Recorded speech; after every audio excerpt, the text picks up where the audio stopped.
My husband is good with me and our kids, but he does not like my family and he doesn't want to meet them. And whenever their topic comes up, he uses bad language for my parents and siblings.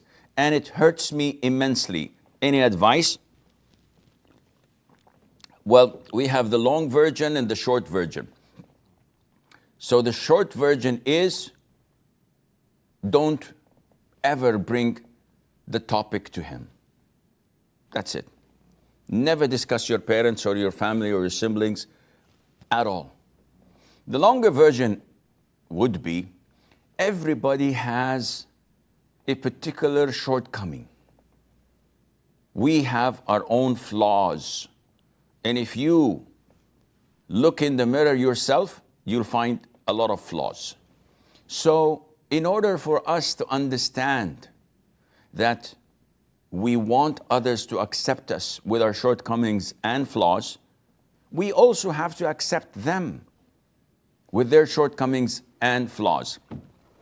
As long as your husband is kind to you and to the children, and he's a good man, he simply doesn't want to meet your parents or your siblings or your family. He doesn't want to visit them, and he doesn't want them to visit him. He simply doesn't like them. So why shove them down his throat?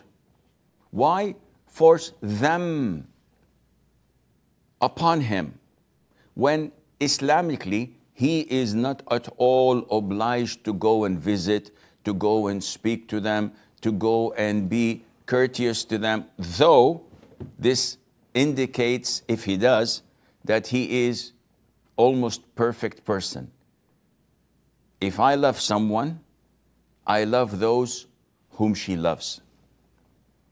So I don't care about her parents and siblings, but because they mean so much to her, I would be kind to them and always try to make them happy, to see their daughter happy.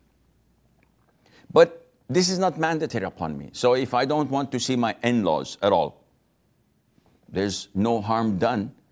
I'm not sinful because they're not my kinship. My kinship are from my father and mother's side. These are my in-laws. I'm not obliged to meet them, though it's against the norm. So I would highly advise you to put a lid on it and not to bring their topic to him at all, especially when you know that this triggers him off. Leave him.